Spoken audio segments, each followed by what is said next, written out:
We are underway with the Athens Twilight Criterium, one of the most spectacular nighttime criteriums in the U.S.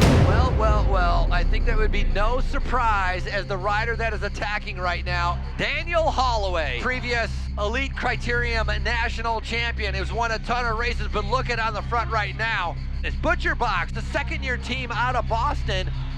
Steve Cullen, their director, is here also. If you didn't watch Athens Twilight, that was like, they all took the gloves and were like, we won't be needing those. Holloway off the front, it's unbelievable, but can he keep up this kind of speed and this kind of effort? It was the fastest, hardest Athens that almost anybody can remember. Cliff Bar finally coming to the front. They know the USA Crit title is on the line. Oh, looking over his shoulder, he's gonna take 10 points, but now sitting up.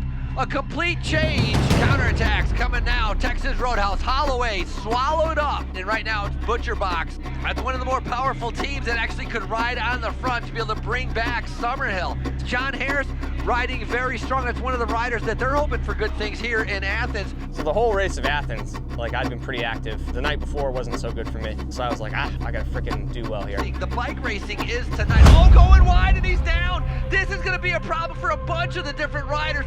All of them in the front. Man, he took a flyer, clipped the hay bale, but what you can't see coming around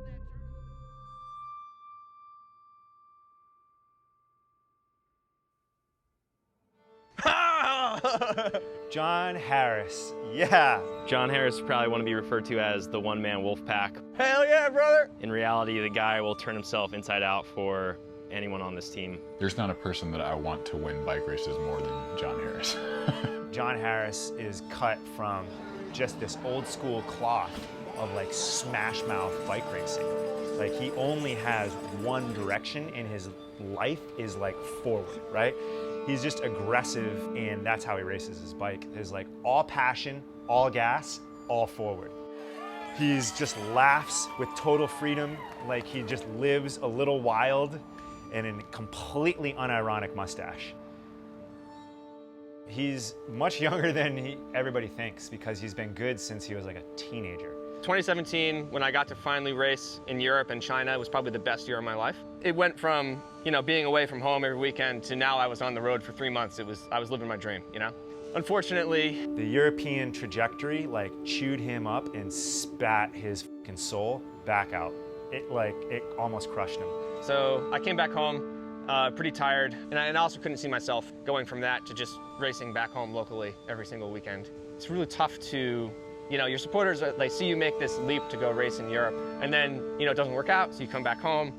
Naturally, people are gonna say, like, maybe you should think about something else. And he was like, maybe it's over, maybe it's over. I had pretty much mentally hung it up. And word got back to me that he still wanted to ride, but he wasn't sure. And he said to me, and I remember it clear as day, he goes, I don't want to give up what I've taken all this time to build. I was in my garage, working on my motorcycle, just trying to take my mind off a whole bunch of stuff, and Steve Cullen got my number from someone. Steve said, yeah, we're putting a team together for next year, and you're one of the guys that we're considering. One of the most exciting things that he mentioned was he wanted to do the whole USA Crit Series. And that's something that I really wanted to do. Like, I'd never gotten the chance to do that. That meant I got to go to Tulsa. So I was like, yeah, I could see myself doing this again. This year, the preparation has been different from the past 3 years, where I actually didn't get to ride like 30 hours a week.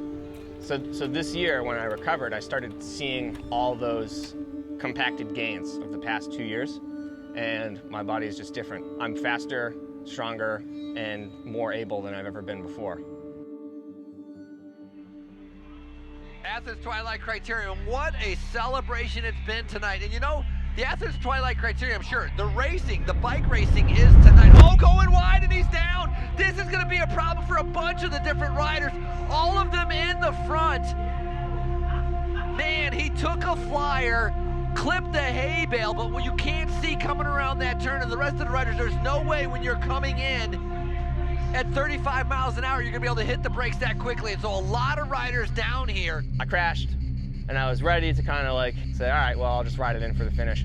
But then I said, well, I gotta get up there for my teammates. Man, the riders that are left in this race turning into a who's list. of criterium riders, and that's being led by Kyle Perry coming through right there. Then it's Ed Veal, Thomas Gibbons, Holloway is right there. Once I got up to the front, I asked Connor, I said, what do you want me to do? And as soon as I said that, these two guys attacked. EDA Evolution on the rise in the neon with the gray shorts attacking right now. And so I knew immediately I had to respond to those guys. So I countered, bridged up to them. John Harris talking with Steve Cullen, the director from Butcherbox, talking about how he has a lot of faith and he thinks John Harris can be the one for them. And so this is a nice move with 8 laps to go. I was like, oh, I just hope we get pulled back. You know, I was struggling. I was hurting for certain. John Harris, strong rider on the front right now from Butcherbox coming through. Then we got a gap. It was at 3 or 4 seconds 3 laps ago. It's actually going up. And I went from, please God, someone pull us back, to, wait a second, we could pull this off.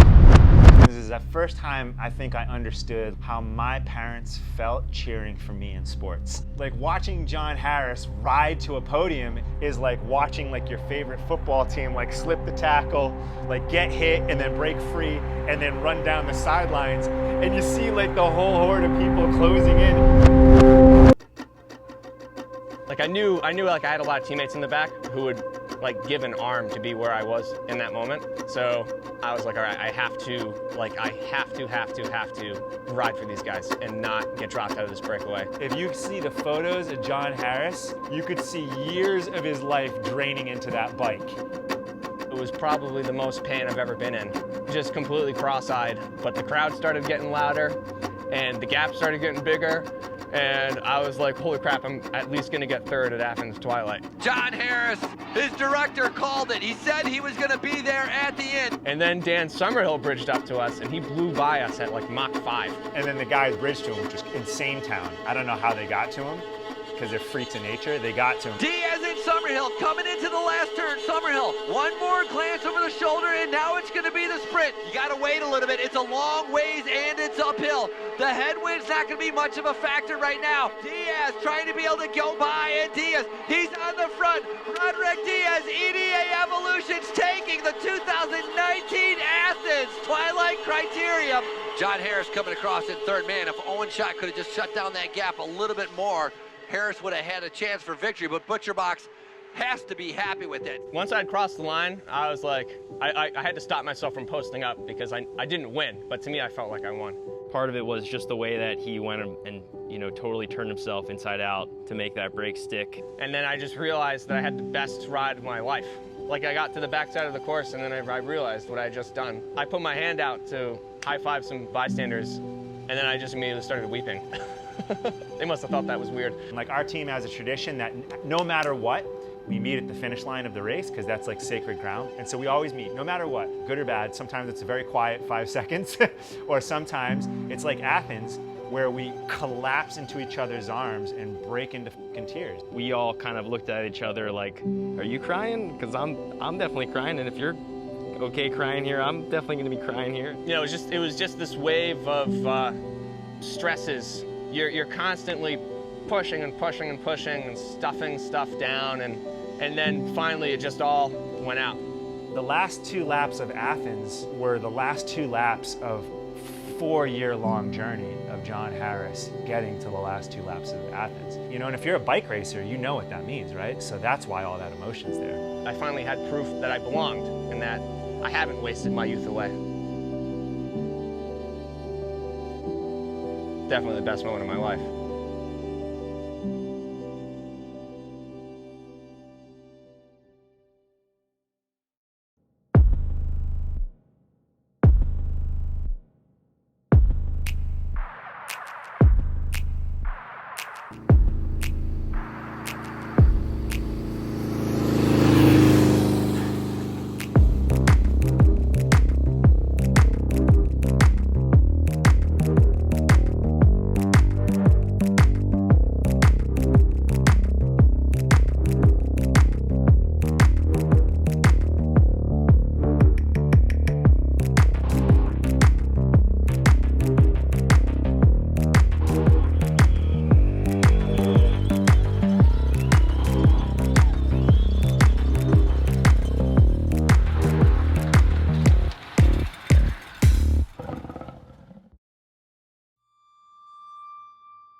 The goal of the team was always to be as high performance team as humanly possible, but to never, ever sacrifice performance for humanity.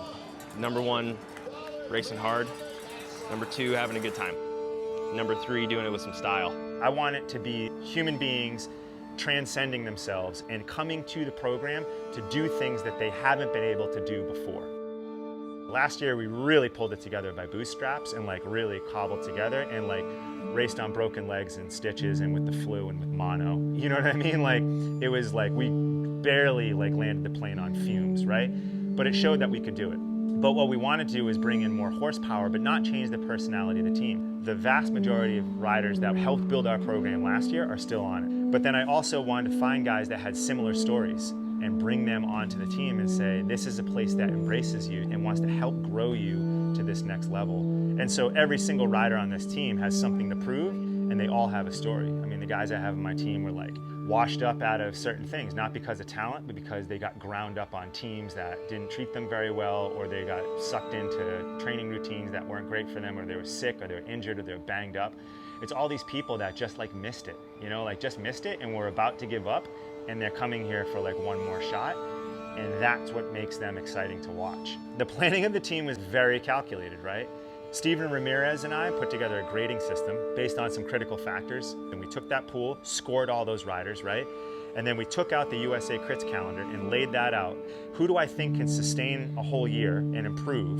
Who do I think is going to commit to this type of program? Then who do I think is going to have the skills to do right at certain ones? It turned it into a list of 12 guys. Then we called all of them and said, this is why we believe in you. And said, hey, we think you can do better, and we think you have a better shot.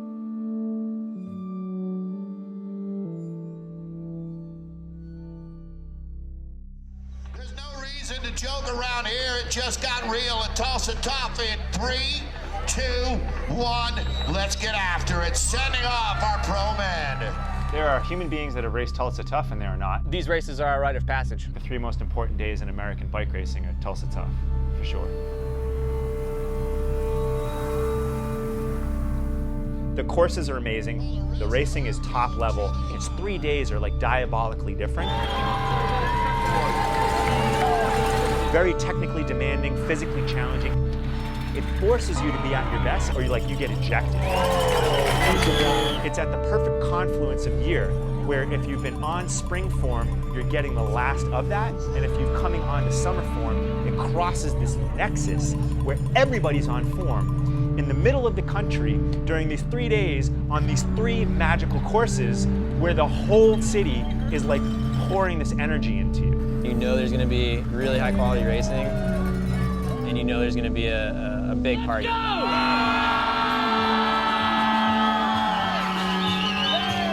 throw on top of it this 3-day party that the city and these bike teams put together. And then the city like explodes.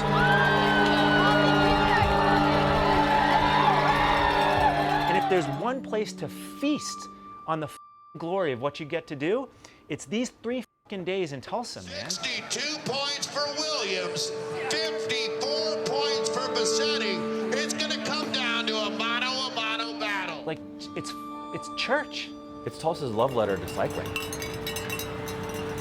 And this whole town rallies. They go above and beyond to make sure that this race becomes a flawless event. We had massive flooding, and they, at one point, had the course changed because of the flooding. Well, now the water has receded. The city came in, completely cleaned up everything, and we're back to the old course. Crybaby Hill is ready to go again. People are just nicer, people are more welcoming. It's just us at our best. It's what our potential is.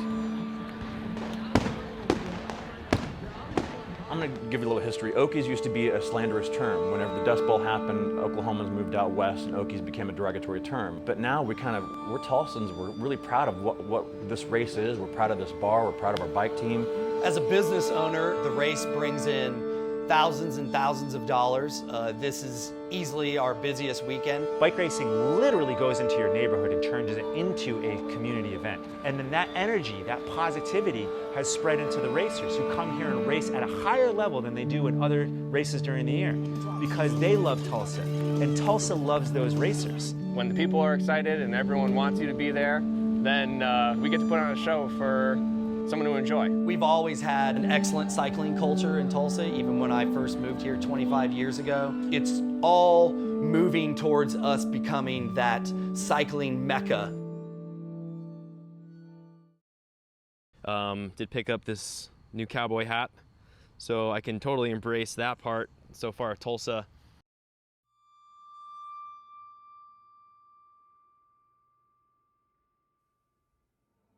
Connor is a stone cold killer, and he's on the best form of his life. Connor is fast, tons of experience, and always willing to help out. Connor and I raced together, and he always had a fire for racing. There's a you gene, and you need it to win. And Connor has the you gene, and I like that about that kid, you know? And the other thing is that he was on this trajectory, and that's really important.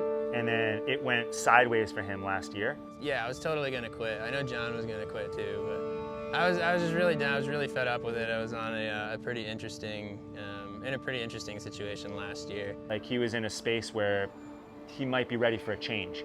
And so I reached out to him to talk about that. I gotta thank Steve for just really kind of pushing me the other direction off the ledge. So I went home and I talked it over with my coach and just told him how I was feeling, and just had a moment where I was like, before I'm totally done, I want to do like one more all-in year where there's just no compromises of training or eating or racing or whatever. He's sacrificed everything for this year. It was Steve who just really drove a lot of different points home, and it made more sense for me to do it than to not. And Connor has transformed himself. You know, he went from training to race up the side of mountains to put on 10-something pounds of muscle and develop all this power and speed to race crits, right? And you're seeing it happen this year. He's got more speed, more power, more quick, but all of the endurance of these top guys. Yeah, so now it's going really good, and I might not retire next year. My mom won't be happy to hear that, but yeah, it's going good, man.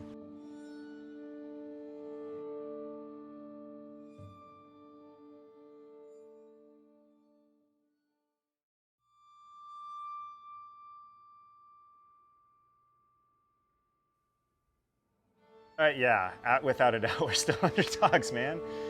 Yeah. Oh, no. Oh yeah, we're always underdogs. I don't really feel like an underdog. We're in so far over our heads. We're still a guerrilla militia versus a well-trained army. Primarily our team is made up of working class athletes, a lot of them are day jobbers. And the top of this game is still dominated by full-time professionals, and they're really good, man.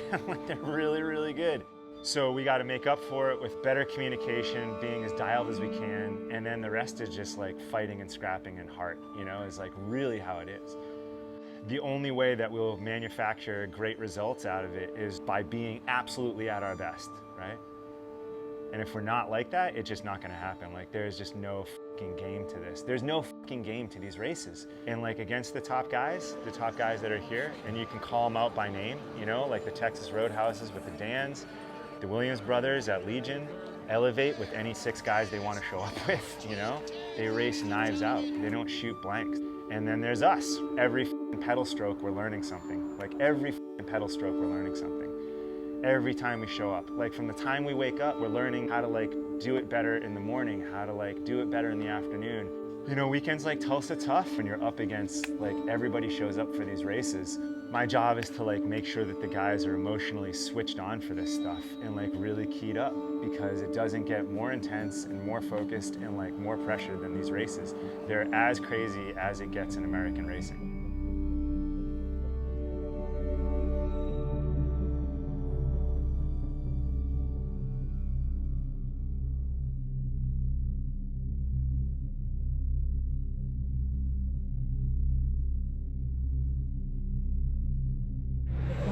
That we're a handful of points down on team. We're going for the first 2 points, and we want to stuff those with 3 to 4 guys, right? We want to bloat McLaughlin, Sallee, Rosenholtz, and Harris with points, and then we want to get them across the line. It is okay if you guys DNF today as long as you're riding. With 20 minutes to go, you're going to wait at the front. These guys are going to find you, and then we're going to have Harris up to help. So by the time you guys are gone, he's going to ride 10 fucking men and keep it going. We've come a long way for this. We got to do one more 60 minutes, right? And all the watts we need are right in here. We got to battle these the whole fucking way, right? From the gun. This is the drag race we want. All right, guys? Let's get out there and do it. Hell yeah, brother. Fight on 3. 1, 2, 3, fight! His team is sitting first overall in the season-long series, and he's part of the reason why. Glass sitting second overall, winner of Somerville out of Southbury, Connecticut. For Butcherbox Cycling, it's Sallee.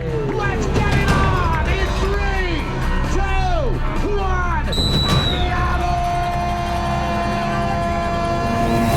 Good luck, boys.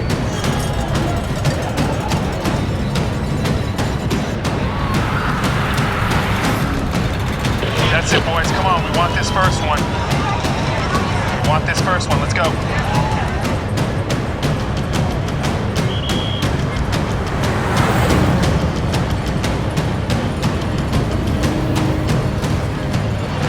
That's it. Those are the wheels, boys. Come on, get that. Get them points. That's it. Get up there, Harris. Get them points.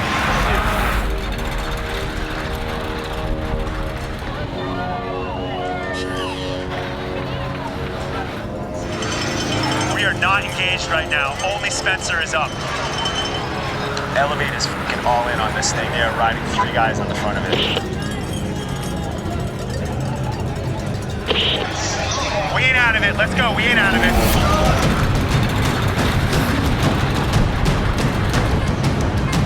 Alex, stay calm. You can work your way up. Stay calm, Alex. Work your way up. Use the turns, big boy. Use the turns. Use those little lulls. Good work. Good work. Good work.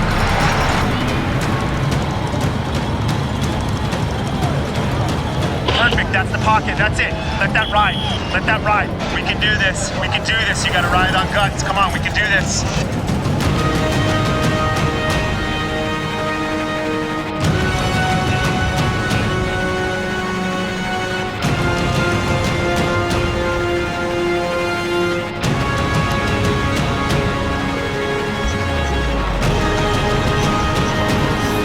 That's it, get right on Sallee, then you guys gotta ride up to Sam, come on. Do not give up wheels now. Look for jerseys, look for your teammates. Find each other, this is the time, it starts now.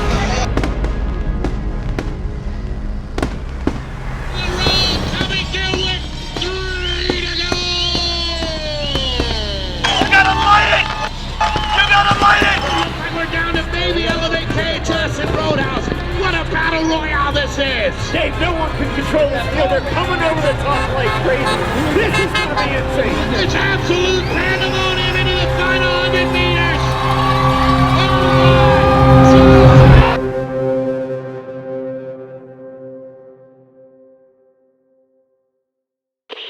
I'm gonna go check the results. I gotta see if we held on to team. We got killed today.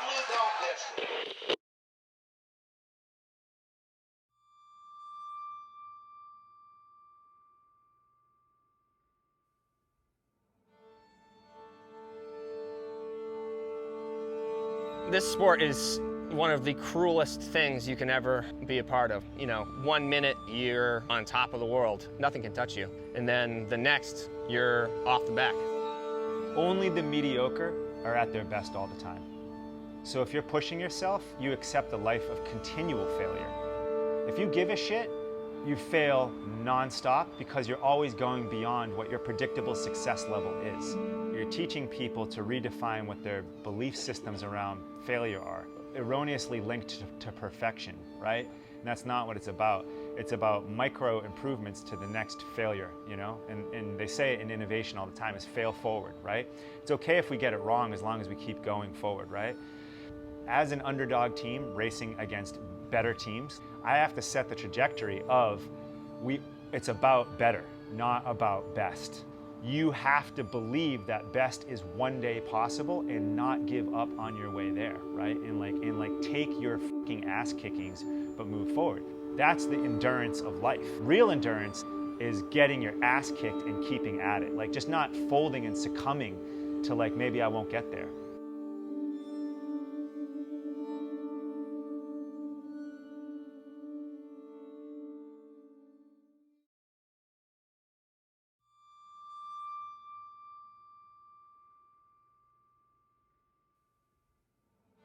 Cesar is a natural athlete. Cesar used to be damn near a professional skateboarder. He's just super ballsy, man. He's super brave. He's made lots of changes this year to be at the next level, but He does not understand how fast he is yet. I'm very comfortable making hard calls. Someone's got to do that, and I do that, you know? I had to put together the roster based on the 6 riders I thought were going to be able to psychologically handle those demands and physiologically handle the challenging nature of these courses. Tulsa is straight A+ game only. Just sending them in there to the f***ing wolves to get eaten alive, it doesn't make you that much better. Sometimes an outrageous ass beating does help, right? Because you're like, okay, that's what it's like, and it's like, okay, now go home and train like that. He needed that. He needed to not be selected and be like, you know, I know I'm better than that. And then he's going to be better for it. Everybody's been in those shoes.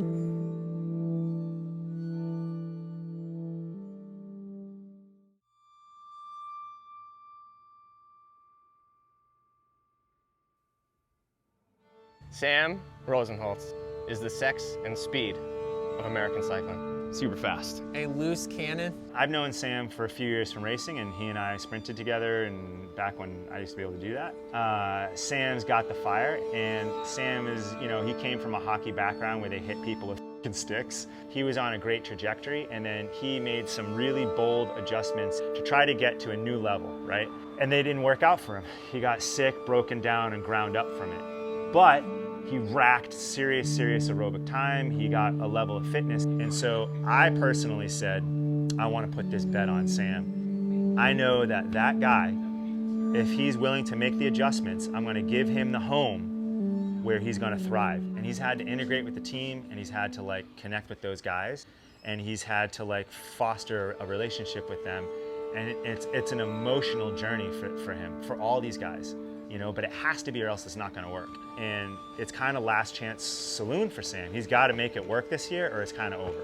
And he's doing it. He's made the adjustments in his training and preparation, and he's gotten himself into the emotional space where he's racing at his best, and we need him. We need an ice cold, fearless, bunch kick guy. I've always said it that sprinting is like the best, worst job in bike racing. Bike racing as a sprinter is rush hour traffic with no fucking lane dividers and one exit. Everybody's late to a fucking meeting and there's one parking spot, first place.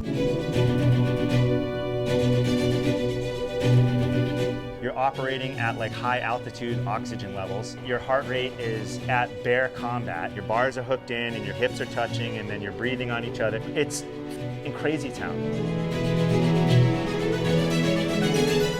On top of that, it hurts. You know what I mean? You've been pressing the pedals really f***ing hard. By the way, you're steering your bike through f***ing turns left and right and sideways and back and forth, right? At literally 33 miles an hour. Stick your head out a car window, that's how fast that is, right? If everybody there isn't inch perfect, you all go to the hospital. And everybody just agrees that that doesn't f***ing matter. That's why you gotta have mad respect for those dudes. In the same way that you gotta have like mad respect for like fullbacks, right? You know, it's like there's this tiny little hole and everybody's trying to kill you and then you gotta get through that and that's it. And it's like the only way out is through. And very few human beings can be a crit sprinter. Sam Rosenholtz is that guy. That's that guy.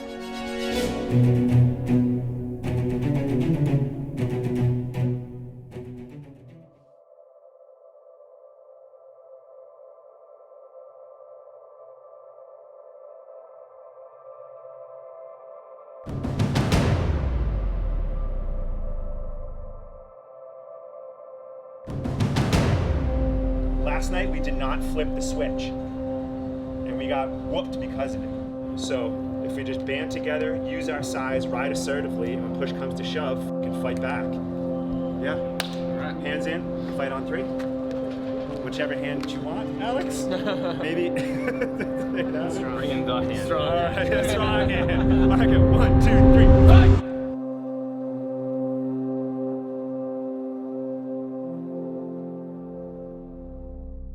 Gentlemen, we are locked and loaded. This is not a drill. It's almost like playing a video.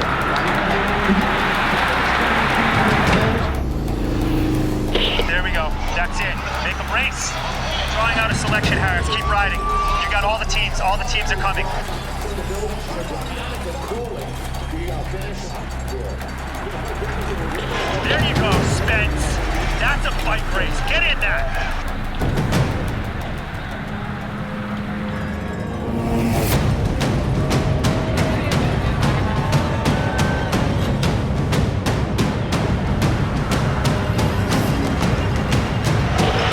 That's it, Rosenholz. That's it, Sallee. That's it. Keep riding up, Spence. Use this time. Keep riding up. All right, we're starting to see some meaningful splits. Whatever the f is happening is definitely happening. That's it, Connor. That's it. Keep your eyes on that. That's it. That's it, Sam. That's how to ride, Sam.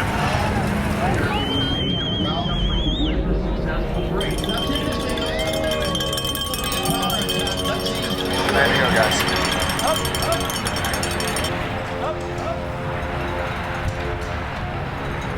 Everybody's coming up. That's all right. Okay, we got to help Connor slot back in.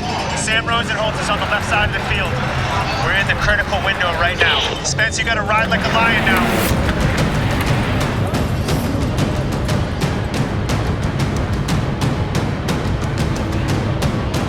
We got to get guys forward. Keep going. I can see you, Schepps. I can see you doing it. Keep going. That's it, Connor. That's it, Alex and Harris together.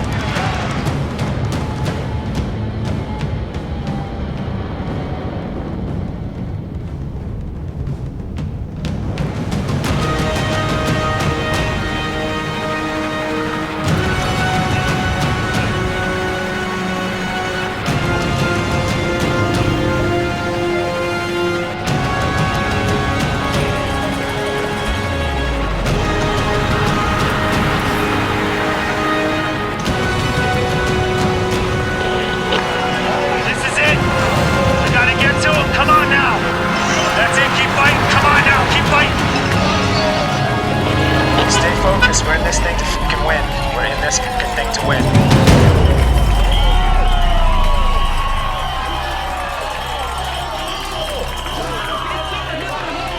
It looks like Roadhouse has the upper hand, Dave. All around the last corner, everybody cleanly through. Justin Williams goes. Williams has hit out. Williams has hit out. You are looking at the champion standard. Justin Williams goes back to back here in Tulsa. Sam Massetti all alone in second place. You are looking.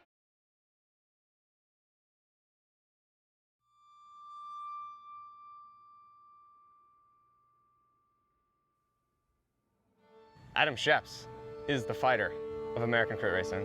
Adam's story is the working class athlete. He's like 32 or 33 now, and he's like gets this chance to race at a professional level, and he's smart enough to understand this is a very rare opportunity. And I was like, I'll give you this piece of paper, but like you gotta change your life. And so he sacrificed a lot on a personal level to like, you know, go to bed, eat the foods, and like do the miserable fucking hard work. I don't want to overemphasize the darkness of like being a professional crit racer. I really don't. Like you fly around the country going 30 miles an hour, fucking ripping it. But the price is, man, fuck, dude. Like it hurts. And like, what's your workout today? I gotta ride so hard I can't fucking see straight and then do my workout. And like our sport is also one of the very few sports out there where like you can get killed in practice. You know what I mean? Like, so I do want to say that the stakes are insanely high. But Adam's embraced all of that, you know, like he's embraced a lot of that and he's done the transformation. And so he is the fastest, without a doubt, he's ever been in his life. And when you look at Adam Schepps and you're 28 years old and you're like a Cat 4, like look at Adam Schepps. Like you can get there, you know, like Adam Schepps just works.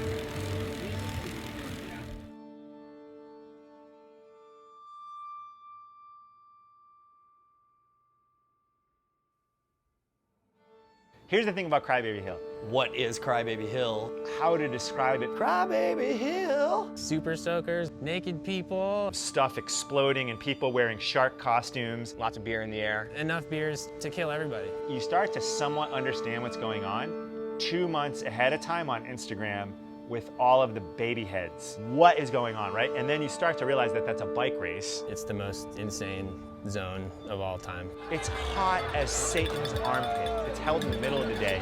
During the race, you like descend the other side of the race and then You come flying down the finishing straight. come back in. And you're going super fast. You basically going 40 miles an hour into the base of this hill. You shift before the turn and you start flying up, and as you You hit the hill and then the sound blasts you over the top. it's just a tunnel of noise. Wall of sound. Just keeps getting louder and louder. You're getting sprayed with water and alcohol the whole time. It's a sensory overload. It's like a champagne cork popping. I've thought about how to describe it for so long, and there just aren't the fucking superlatives to get there. You smile every time you go out. You can't. I mean, even though you're like dying, you have to just. It's. I can describe Crybaby Hill by the fact that my kits will never smell the same. I welcome it. The beer is usually cold. When they come through the crowd at the end of the race, everyone's patting them on the back, pushing them up the hill, spraying them with beer, spraying them with water. And when it first starts, it's really peaceful and nice, and by the end of it, like my voice is shot, I'm covered in glitter. I am literally getting too old for this shit.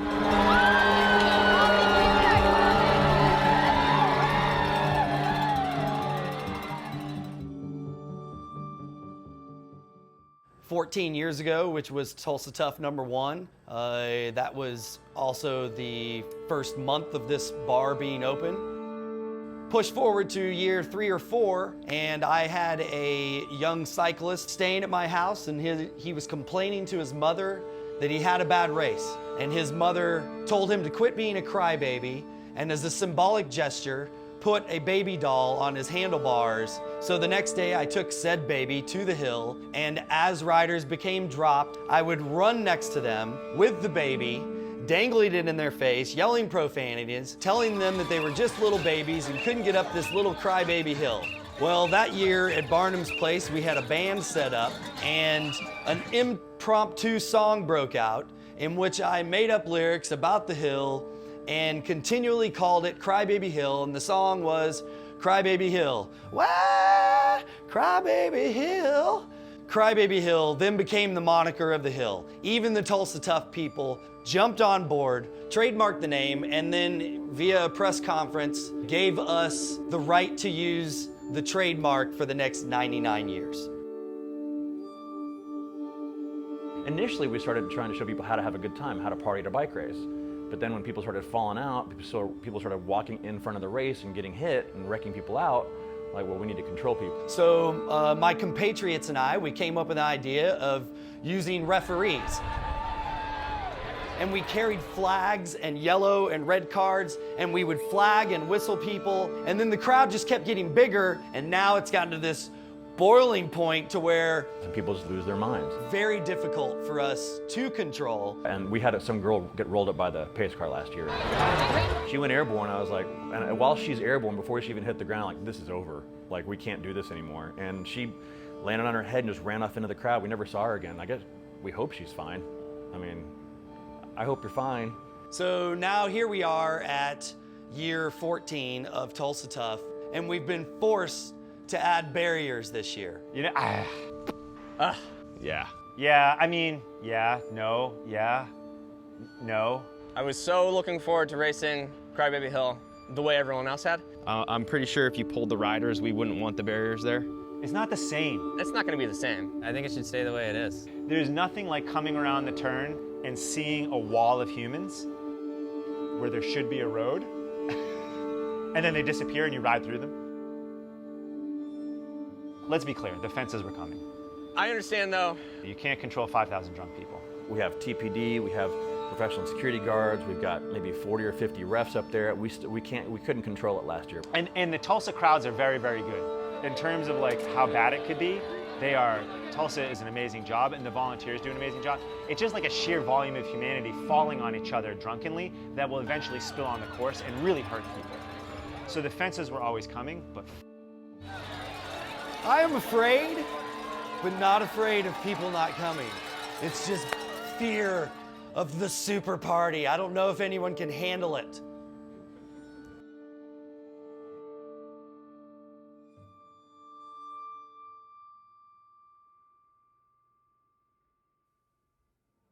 Spencer's like on another level of discipline and effort. I'm so jealous of Spencer. You can put him in front of a group, he'll just shred the entire thing. He's just like this natural engine. Just a genius. He's truly like a gifted human, you know? Does not drink, does not smoke, does not cuss. Oh, fudge, I don't have data. Crap!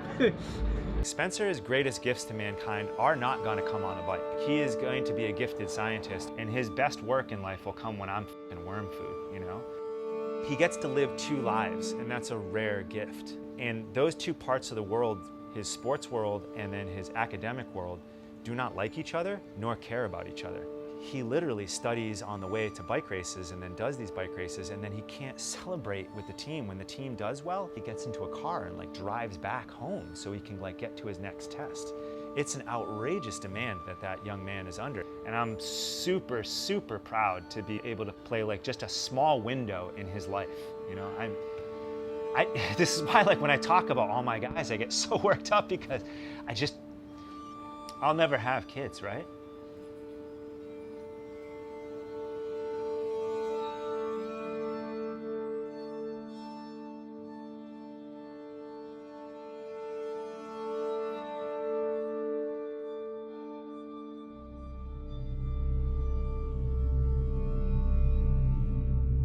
Again, 62 points for Williams, 54 points for Bassetti. It's going to come down to a mano battle.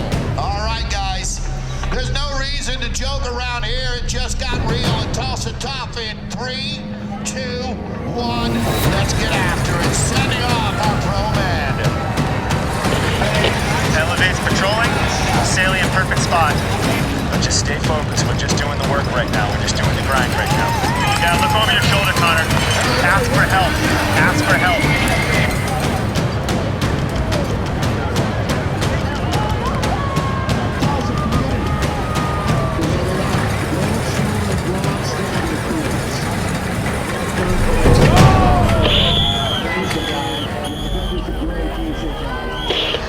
There's obviously a big restart, but I see that we got some people in the pit. We had Adam in the pit. His back's destroyed, we gotta get it fixed. We'll just take one good 600-meter rip at him. It's up to Alex, Harris, and Sallee to pull this together today. Try to keep them motivated, Alex. It's very doable. There's plenty of riding left. You can still get there. All right, we need some big brass balls right now to start getting forward. We're out of position right now. We're out of position right now. Keep fighting. I can see you boys fighting. You got to be part of this now.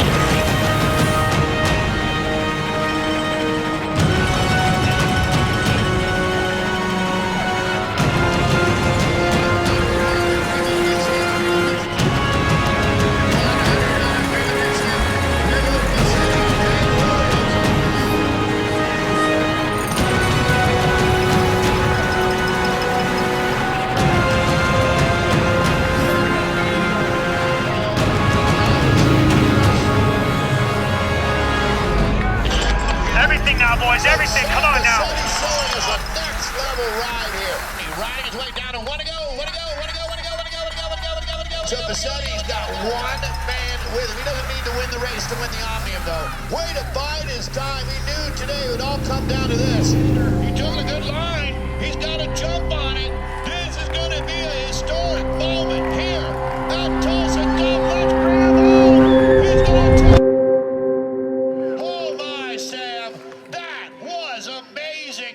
Bassetti wins the Omnium and the final stage. Boom, boom, out go the lights here in Tulsa.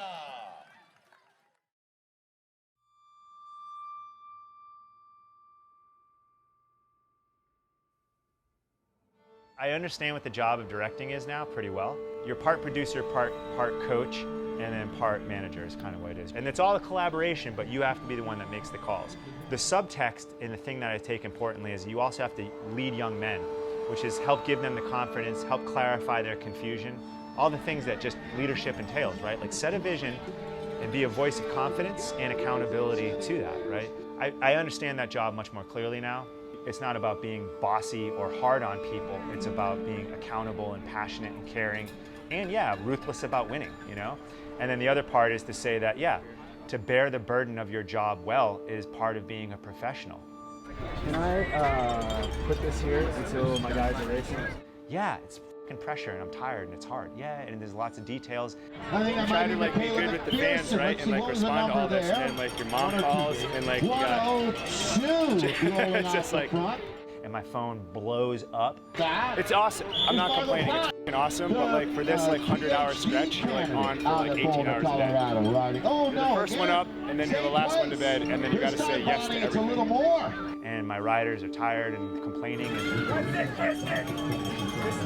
And part of what I do during a race is root for them. Like, come on. That's it, Kristen. Like, fucking let's do it, you know? Like, part of it is like, let's fucking fight. That's it, Kristen. Come on, here for Minda. If I don't feel like they're meeting me halfway, then it's my job to say that too. And that gets hard because like they're my kids. It's like yelling at your kid, man. Maybe I'm still learning.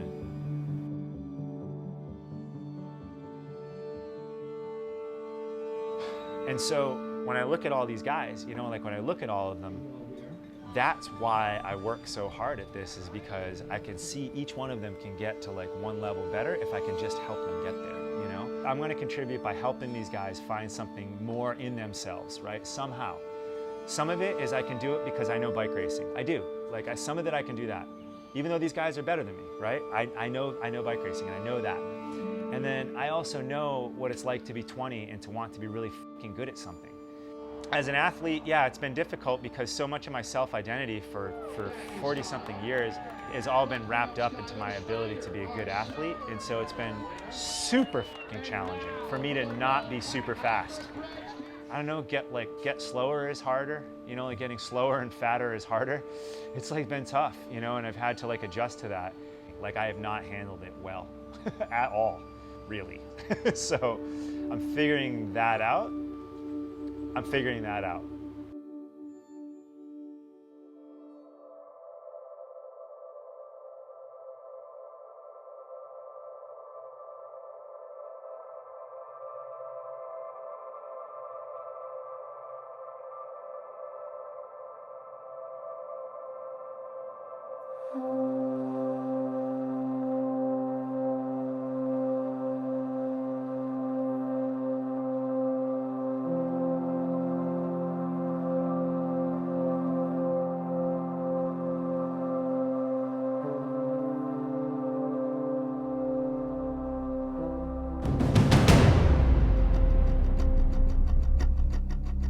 As sports fans can't get enough of the OK Corral shootout, where you walk into the barnyard, shut the doors, and square off. Only one of us is getting out of here alive. So the battle for the men's overall team is between the blue and red of Clip Bar and the white and red and black of Butcherbox. Steve is like, I'm gonna have people stationed around the course. You're gonna know where everybody is at every moment. You're gonna know where all the points are going. You're gonna be the most informed team of the race. And you just go race your bikes. Don't worry about doing any math. My job is to make sure that they have the best information to make choices possible.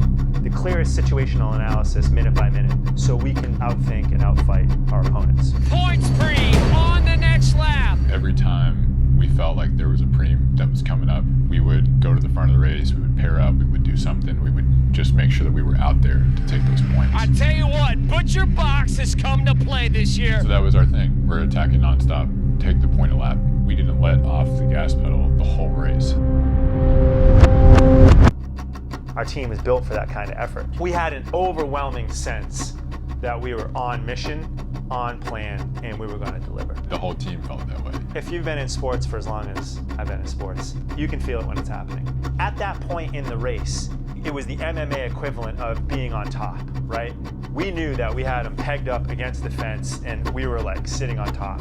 And this is a major, major moment to start unloading. Hey, by the way, Butcherbox, another point. Connor Sallee, another point. Another point going to Butcherbox. And there was a big dust up on the backside of the race course.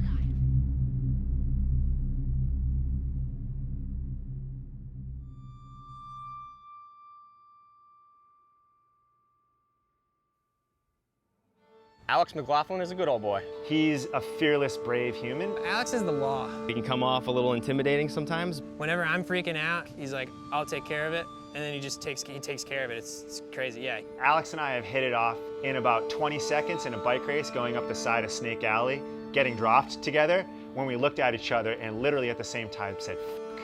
And I think he and I were both like born 500 years too late. I think Alex and I are gonna be great friends for the rest of our lives. And I have a bond with that guy that I don't need to talk to him and I know what he's thinking. He's just had a very challenging year. You know, it's been very hard for him. He was gonna retire at the last year because it's just a hard life, you know what I mean? It's just fucking so hard. You like, all these guys that really care, like the thing you have to understand, how much fucking time like alone and in pain they spend. You know what I mean? Like, I mean, that's sports. Let me also be clear that that's sports, right? It's a lot of, you're alone and in pain a lot, right? But like endurance sports are even more alone and in pain, and then bikes are like so much that way, right? And then Alex had been doing that for a long time, you know? He's been trying that a long time. And so he's also like, you understand that, he's getting a master's degree. And he like works in construction as a full-time like site manager. And he's like a full-time like pro crit racer. Like it's not possible. You know what I mean? Like it's not possible. It's so hard what he's doing, right? And I am fortunate to be around an exceptional human being like him.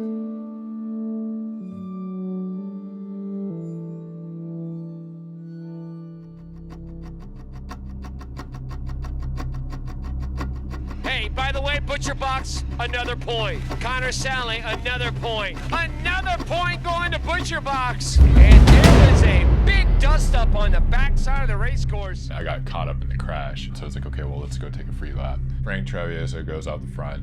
I watch him go by. I'm sitting in the pits. He knew what was going the f*** on, trust me. Frank Travieso, they don't get much smarter. I immediately went to the front and started chasing him down, and Connor said, hey, stop that. I think everybody was confident enough that we had amassed enough points to win it in the finish. We had cleared back nearly all of the deficit on the road. Now it's about finishing. I was sitting top 10 wheels. I could feel the race about to bubble again. Like a knockout is imminent. You know, you can feel it. There goes Alex McLaughlin. We were all attacking, and I just ended up going at the right time. And it just was that Alex was next up to charge, right? And it was like wave 1, wave 2, wave 3. We blew the whistle and it was the next ones up out of the trenches. The key of that moment is that we were on top and it was like, now. And I was like, if I just get around those bottom 2 corners with enough space, I can stay away for a while. I hit it going up the finishing straight. Sure enough, they give me a bit of a gap. And I just went through turn 3 as fast as I could, not even responsibly. At that point, I was like, if I pull the brakes on this corner, for sure they're gonna catch me. And I railed it as hard as I could, and I did a full sprint up around the next side of the course. And after that, I was just saying prayers that my teammates were gonna be on the front, holding it down for me while I just chugged away at these laps. When we race, we're 24 versus the world. It's not just those 6 racers in there, it's the whole organization. To know you have that much backup, that helps that 1 extra %. You can help fight with that. The pain in the legs is there, but like instinct, get through the corners, ride fast, just go.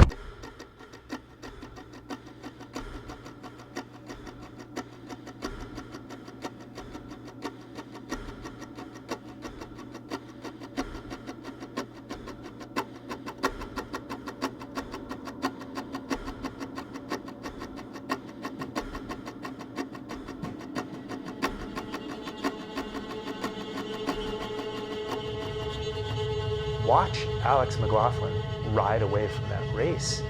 You're watching him ride away from doubts about himself as a human being. You're watching him ride away from his regrets and insecurities about what he was supposed to do for this team. You're watching him drop not just a field of world-class crit racers.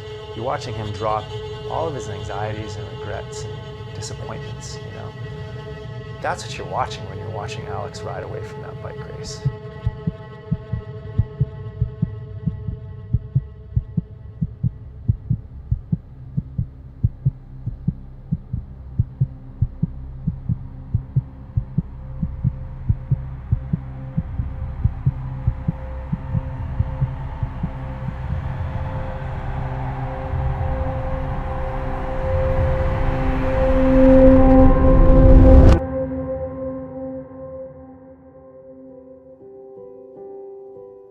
On my living room walls, I collect photos of all the sporting events that I've been fortunate enough to be part of and the athletes that I've worked with. And sure as shit, I'm gonna have a framed photo of Alex McLaughlin riding away from the field at Westchester, for sure, for sure. The only thing that I wanted to do all year was justify the faith the team, Steve and Dino put in me from the beginning. So to show up in Game 7 and shoot that clutch three-pointer was like, yeah, I'll be proud of that for a long time. We always meet at the finish line, right? The mood on that one, they were tired. There was only two things happening, hugs and laying on the ground. That was it. There was not another ounce that could have been given. I think there was an overwhelming sense that something magical had just happened. You know, without us getting our ass kicked at Tulsa, the rest of the year doesn't happen. The thing that happened right after Tulsa is that we committed to the process of using our natural talents intellectually and physically to become an effective racing force, not just a bunch of brawlers. And then it took us the rest of the season to hone and work on that, right? You know, none of it happens without Steve. To see how hard that guy works and then to make, you know, all of his hard work worth it. Just to give him that ammo to go and walk around and talk like we're the best things ever, because that's what he thought at the beginning of the year, regardless of what we thought. Yeah, man, that's cool. He makes so much of a change in everybody else's life. I mean, who are we to dare to think that we could probably make that sort of change in his life too? Every second I get to spend with a group of motivated individuals trying to achieve something they haven't done before, I am living my life to its fullest. I'm a better version of myself because of them, right? Because they shared that, you know, with me. And so I don't know if it'll always be like that. I don't know if every year is going to work like that. You know, I don't know if every relationship I get into is going to be like that. You know, but this one was.